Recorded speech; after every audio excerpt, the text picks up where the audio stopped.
Hi friends, welcome to my channel Telugu tutor. ఈరోజు మనం 8th class బయాలజీలోని ఫస్ట్ లెసన్ అయిన cell, its structure and functions గురించి నేర్చుకుందాం. You have already learn that things around us are either living or non living. Further, you may recall that all living organisms carry out certain basic functions. Can you list these functions?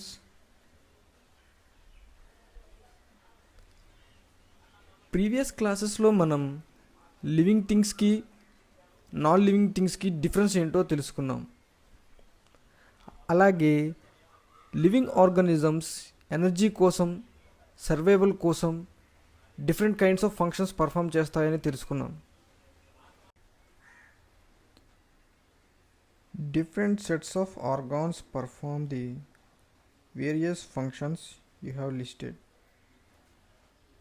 In this chapter you shall learn about the basic structural unit of an organ, which is the cell. Cells may be compared to the bricks. Bricks are assembled to make a building. Similarly, cells are assembled to make the body of every organism. Living organisms energy కోసం, survival కోసం different kinds of functions perform చేస్తాయని తెలుసుకున్నాం. ఒక ఆర్గానిజంలోని different organs different functions చేస్తాయి. అయితే ఈ organs అలాగే total organism కణాలచే build అయి ఉంటాయి. ఇప్పుడు మనం ఈ లెసన్లో ఆర్గానిజంకి బేసిక్ స్ట్రక్చర్ని ఇచ్చి అనేక రకాల ఫంక్షన్స్ చేసే సెల్ గురించి నేర్చుకుందాం. సెల్స్ని బ్రిక్స్ అంటే ఇటుకలతో పోల్చవచ్చు. ఒక ఇల్లు ఇటుకలతో ఎలా అయితే తయారవుతుందో అలాగే ఒక ఆర్గానిజం కూడా సెల్స్తో తయారై ఉంటుంది. Discovery of the cell. Robert Hooke in 1665 observed slices of cork under a simple magnifying device. Cork is a part of the bark of a tree. He took thin slices of cork and observed them under a microscope. He noticed partitioned boxes or compartments in the cork slice. So, in 1665, Robert Hooke observed thin slices of cork under his own microscope. Cork means bark of a tree, అంటే చెట్టు యొక్క బెరడు.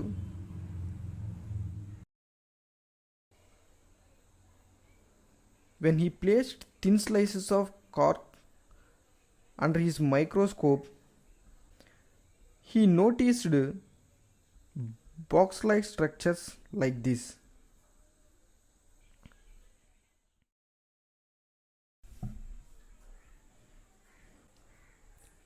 These boxes appeared like a honeycomb. He also noticed that one box was separated from other by a wall or partition.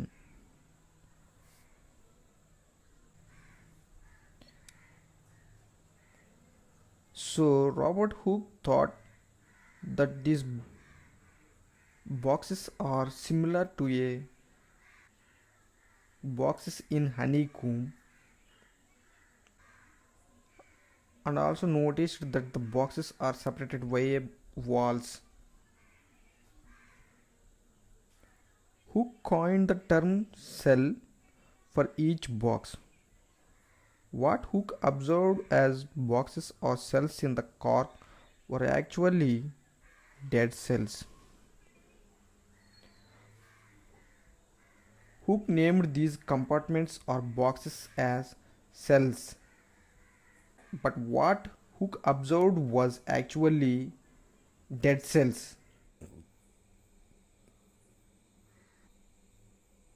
Cells ఎలా కనుగొనబడ్డాయో తెలుసా? Cells అనేవి మైన్యూట్గా ఉంటాయి. So naked ఐతో సెల్స్ని observe చేయలేం. So powerful microscope అనేది కావాలి. సో 1665 సంవత్సరంలో రాబర్ట్ హూక్ అనే English scientist తను ఆల్రెడీ అందుబాటులో ఉన్న మైక్రోస్కోప్ని మరింత మ్యాగ్నిఫై చేయగలిగేలా మోడిఫై చేశాడు. ఇది ఆ మైక్రోస్కోప్. కార్క్ స్లైసెస్ని ఈ మైక్రోస్కోప్లో చూడగా ఈ కార్క్ స్లైసెస్ గదుల వంటి స్ట్రక్చర్స్తో బిల్డ్ అయినట్లు గమనించాడు. ఈ బాక్సెస్ అచ్చం హనీకూమ్లోని గదుల్లా కనిపించాయి. రాబర్ట్ హుక్ కార్క్లోని ఒక గదికి సెల్ అని పేరు పెట్టాడు. సెల్ అంటే ఒక చిన్న రూమ్ అని అర్థం. అయితే యాక్చువల్గా హుక్ అబ్జర్వ్ చేసింది డెడ్ సెల్స్ని. ఇలా మైక్రోస్కోప్ ఇన్వెన్షన్ అనేది సెల్స్ అనే వాటిని చూడగలిగేలా చేసింది. కనీసం హుక్ ఫస్ట్ సెల్స్ని అబ్జర్వ్ చేసిన 150 సంవత్సరాల తర్వాత కానీ సెల్స్కి సంబంధించిన ఇన్ఫర్మేషన్ తెలుసుకోలేకపోయారు. అయితే ఇప్పుడు మనకు చాలా పవర్ఫుల్ మైక్రోస్కోప్స్ అందుబాటులో ఉన్నాయి. ఈ పవర్ఫుల్ మైక్రోస్కోప్స్ని ఉపయోగించి పొందిన ఇన్ఫర్మేషన్ని మనం ఇప్పుడు ఈ లెసన్ ద్వారా తెలుసుకుందాం. The cell. Both bricks in a building and cells in the living organisms are basic structural units. The buildings, though built of similar bricks, have different designs, shapes, and sizes. Similarly, in the living world, organisms differ from one another, but all are made up of cells. బిల్డింగ్కి bricks ఎలాగో living ఆర్గానిజమ్స్కి cells అలా అన్నమాట.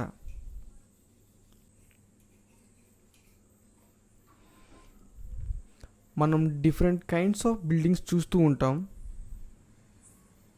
Similar బ్రిక్స్తోనే తయారైనప్పటికీ buildings different designs, shapes, సైజెస్లో ఎలా అయితే ఉంటాయో అలాగే ఆర్గానిజమ్స్ కూడా సెల్స్తోనే తయారైనప్పటికీ డిఫరెంట్ సైజెస్, షేప్స్లో ఉంటాయి.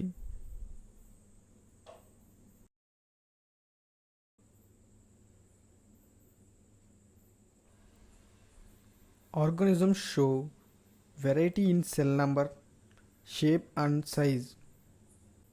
How do scientists observe and study the living cells? They use microscopes which magnify objects. Stains or dyes are used to color parts of the cell to study the detailed structure. How do scientists observe and study the living cells? Cells అనేవి minute అంటే సూక్ష్మమైనవి. So powerful microscope కావాలి. అలాగే colourless కూడా. So observe చేయడానికి strain చేయాలి. There are millions of living organisms. They are of different shapes and sizes. Their organs are also vary in shape, size, and number of cells. ఈ భూమి మీద millions రకాల organisms జీవిస్తున్నాయి. అలాగే ఈ organisms different sizes and షేప్స్లో ఉండటమే కాదు, వాటిలో organs form అవడానికి కారణమైన cell shapes, sizes and number of cells కూడా డిఫరెంట్గా ఉంటాయి.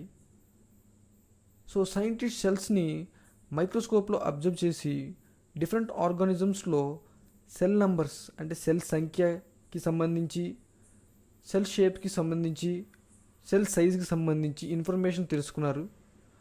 మనం కూడా వీటి గురించి కొంచెం తెలుసుకుందాం.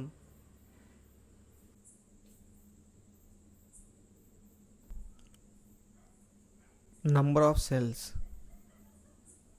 Different organisms different number of సెల్స్తో బిల్డ్ అయి ఉంటాయి. అమీబా, పారామీషియం లాంటి ఆర్గానిజమ్స్ కేవలం సింగిల్ సెల్తో తయారై ఉంటాయి. ఇవి ఫుడ్ని తీసుకోవడం, డైజెస్ట్ చేయడం, రెస్పిరేషన్, ఎక్స్క్రియేషన్, రీప్రొడక్షన్ లాంటివి ఈ సింగిల్ సెల్ ద్వారానే జరుగుతాయి. సో వీటిని యూనిసెల్యులర్ ఆర్గానిజమ్స్ అంటాం. యూని అంటే సింగిల్ అని అర్థం. మరొక వైపు ట్రీస్ అండ్ హ్యూమన్ బీయింగ్స్ లాంటి organisms more than one cell, ఒకటి కంటే ఎక్కువ సెల్స్తో తయారై బిలియన్స్ లేక ట్రిలియన్ సెల్స్తో కూడా తయారై ఉంటాయి. వీటిని మల్టీసెల్యులర్ ఆర్గానిజమ్స్ అంటాం. మల్టీ అంటే మెనీ, సెల్యులార్ అంటే సెల్ అని అర్థం. అయితే ఇక్కడ ఒక సర్ప్రైజింగ్ విషయం ఏంటంటే, ఒక organism billions of number of cells కలిగి ఉన్నప్పటికీ ఆర్గానిజమ్స్కి లైఫ్ అనేది సింగిల్ సెల్ ఫర్టిలైజ్డ్ ఎగ్ నుండే స్టార్ట్ అవుతుంది. ఈ ఫర్టిలైజ్డ్ ఎగ్ సెల్స్ మల్టిప్లై అవుతూ నంబర్ ఆఫ్ సెల్స్ ఇంక్రీజ్ అవుతూ చివరకు బిలియన్ సెల్స్ కలిగిన ఫుల్లీ డెవలప్డ్ ఆర్గానిజం అవుతుంది. అయితే యూనిసెల్యులర్ ఆర్గానిజమ్స్ లాగా ప్రతి సెల్ అన్ని ఫంక్షన్స్ చేయడం కుదరదు. కాబట్టి మల్టీసెల్యులర్ ఆర్గానిజమ్స్లో స్పెషలైజ్డ్ సెల్స్ అన్నీ కలిసి ఒక టిష్యూగా, డిఫరెంట్ కైండ్స్ ఆఫ్ టిష్యూస్ కలిసి ఆర్గాన్గా ఫామ్ అయ్యి ఒక స్పెసిఫిక్ ఫంక్షన్ను నిర్వహిస్తాయి. ఇలా అనేక ఆర్గాన్స్ కలిసి ఒక ఆర్గానిజమ్స్ సర్వైవ్ అయ్యేలా చేస్తాయి. ఇలా different organisms different number of సెల్స్తో ఫామ్ అయి ఉంటాయి. నెక్స్ట్ సెల్స్ యొక్క షేప్ గురించి చూస్తే, how do you define the shape of amoeba in this figure?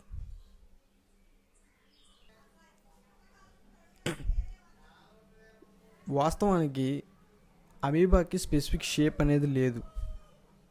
For example, amoeba కదలడానికి, ఆహారం తీసుకోవడానికి ఇలా ఫింగర్ లైక్ ప్రొజెక్షన్స్ యూజ్ చేసి ఆహారం పొందుతుంది, అలాగే కదులుతుంది.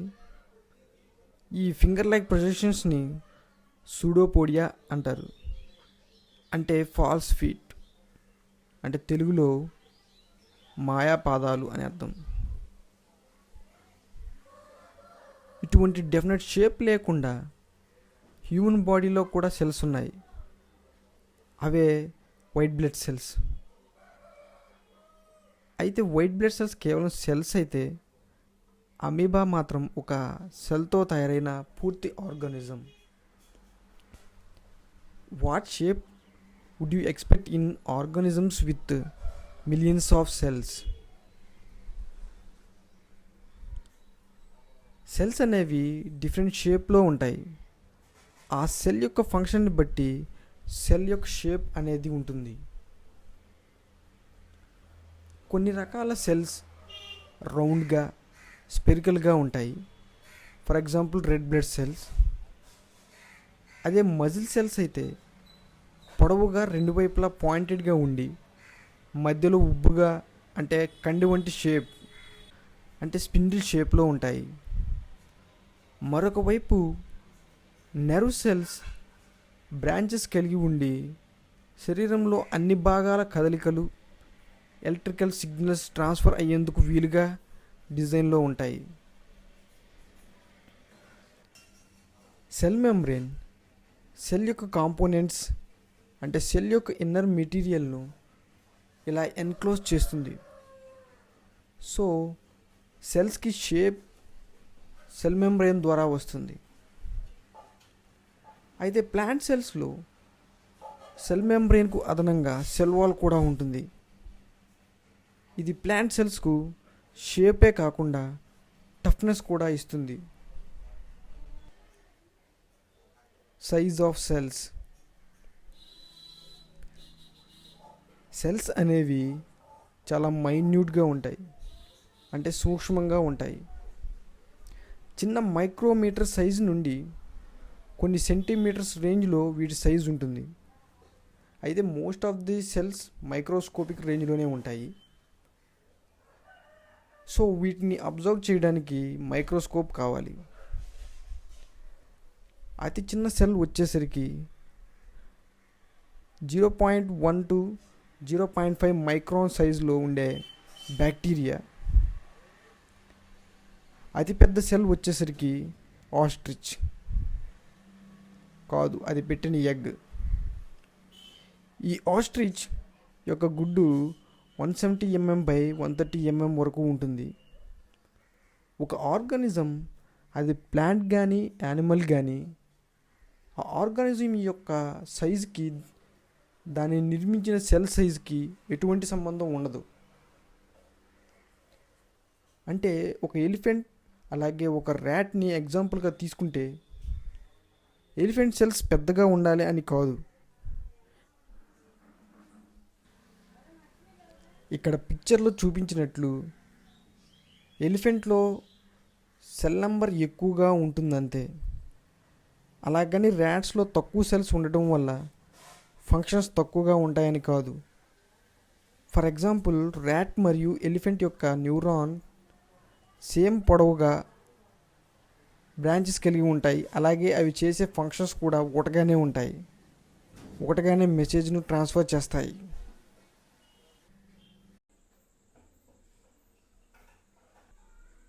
Cell structure and functions.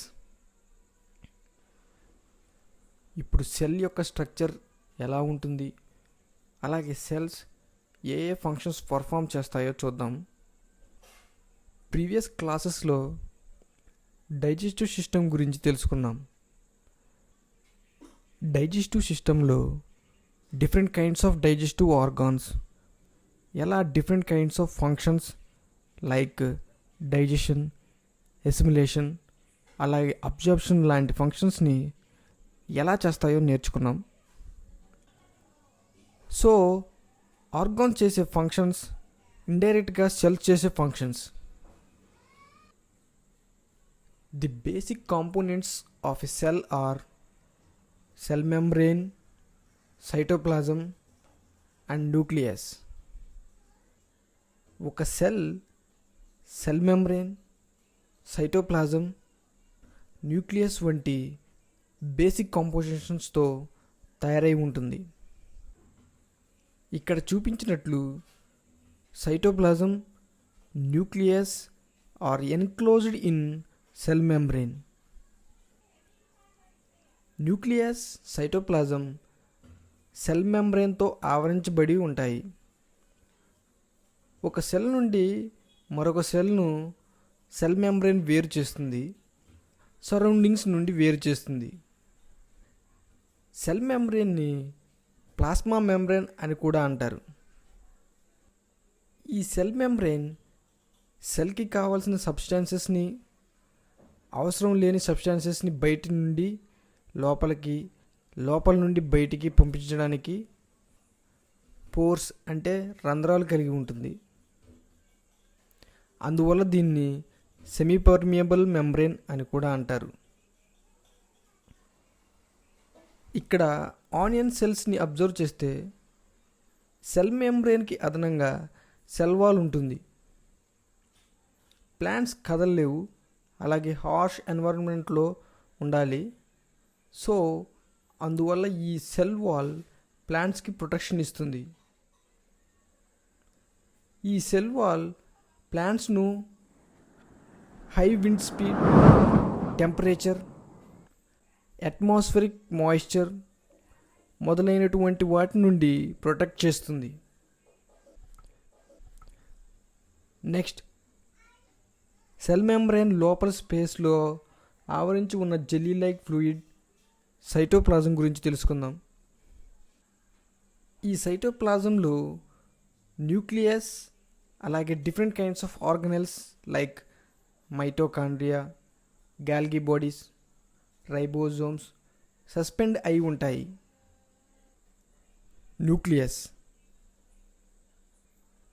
Nucleus అనేది స్పెరికల్ షేప్లో సెల్ యొక్క సెంటర్లో ఉంటుంది. స్టెయిన్ చేసి న్యూక్లియస్ని మైక్రోస్కోప్లో చాలా ఈజీగా చూడవచ్చు. న్యూక్లియస్ మెంబ్రేన్ ద్వారా సైటోప్లాజం నుండి వేరు చేయబడి ఉంటుంది. ఈ న్యూక్లియస్ మెంబ్రేన్కు ఉన్న పోర్స్ ద్వారా సైటోప్లాజం నుండి కావాల్సిన మెటీరియల్స్, అలాగే న్యూక్లియస్ రైబోజోమ్స్ ప్రొడ్యూస్ చేస్తుంది కాబట్టి రైబోజోమ్స్ సైటోప్లాజంలోకి ఎక్స్చేంజ్ అవుతాయి. న్యూక్లియస్ లోపల న్యూక్లియోలస్ ఉంటుంది. Nucleolus contains thread structures called chromatin. ఈ క్రోమాటిన్ సెల్ డివిజన్ సమయంలో క్రోమోజోమ్స్గా మారుతుంది. క్రోమోజోమ్స్ జీన్స్ కలిగి ఉంటాయి. ఈ జీన్ వల్లే పేరెంట్స్ యొక్క క్యారెక్టరిస్టిక్స్ అంటే పోలికలు ఆఫ్స్ప్రింగ్కి ట్రాన్స్ఫర్ అయ్యి పేరెంట్స్ క్యారెక్టరిస్టిక్స్ ఆఫ్స్ప్రింగ్లో చూస్తాం. ఈ సెల్స్లో ఉండే కంటెంట్ మొత్తాన్ని కలిపి ప్రోటోప్లాజం అంటాం. అయితే కొన్ని organisms like bacteria well developed అయి ఉండవు. సో మెంబ్రేన్లతో కూడిన న్యూక్లియస్ ఉండదు. బదులుగా జెనెటిక్ మెటీరియల్ ఇలా సైటోప్లాజంలో సస్పెండ్ అయి ఉంటుంది. సో ఇలాంటి ఆర్గానిజమ్స్ని ప్రొకారియోట్స్ అని పిలుస్తారు. ప్రో అంటే ప్రిమిటివ్, ఓల్డ్ లేక ఏన్షియంట్ లేక పురాతనమైనది అని అర్థం. సో ఆర్గానిజమ్స్ని ఫర్దర్గా ప్రొకారియోట్స్ అండ్ యూకారియోట్స్గా డివైడ్ చేశారు. ఇక్కడ ఆనియన్ సెల్ని, యానిమల్ సెల్ని అబ్జర్వ్ చేస్తే ప్లాంట్ సెల్స్లో ఇలా ఎక్కువ స్పేస్ బ్లాంక్గా కనిపిస్తుంది. ఇది వ్యాక్యూల్. యానిమల్ సెల్స్తో పోల్చుకుంటే ప్లాంట్ సెల్స్లో ఈ వ్యాక్యూల్ పెద్దగా ఉండడానికి గల కారణం ప్లాంట్స్ ఒక చోటు నుండి మరొక చోటుకి మూవ్ కాలేవు. కాబట్టి ప్లాంట్స్కి కావాల్సిన న్యూట్రియంట్స్ అనేవి కేవలం రూట్స్ ద్వారానే పొందగలవు. కాబట్టి కావాల్సిన న్యూట్రియంట్స్ని అలాగే వేస్ట్ మెటీరియల్స్ని ఎక్కువ స్టోర్ చేసుకోవాలి. కాబట్టి ఇవి ఇలా ప్లాంట్ సెల్స్లో పెద్దగా ఉంటాయి.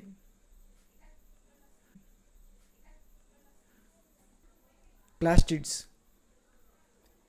ఇక్కడ మనం ప్లాంట్ సెల్స్లో అదనంగా ప్లాస్టిడ్స్ను చూస్తాం. ప్లాస్టిడ్స్ అనే ఆర్గనెల్స్ 3 types: లూకోప్లాస్ట్, క్రోమోప్లాస్ట్, క్లోరోప్లాస్ట్. ఇవి డిఫరెంట్ కలర్స్లో ఉంటాయి. ఇందులో క్లోరోప్లాస్ట్స్ క్లోరోఫిల్ అనే గ్రీన్ పిగ్మెంట్ కలిగి ఉంటాయి. అందువల్ల లీవ్స్కి గ్రీన్ కలర్ వస్తుంది. ఈ క్లోరోప్లాస్ట్స్ ఫోటోసింథసిస్కు ఉపయోగపడతాయి.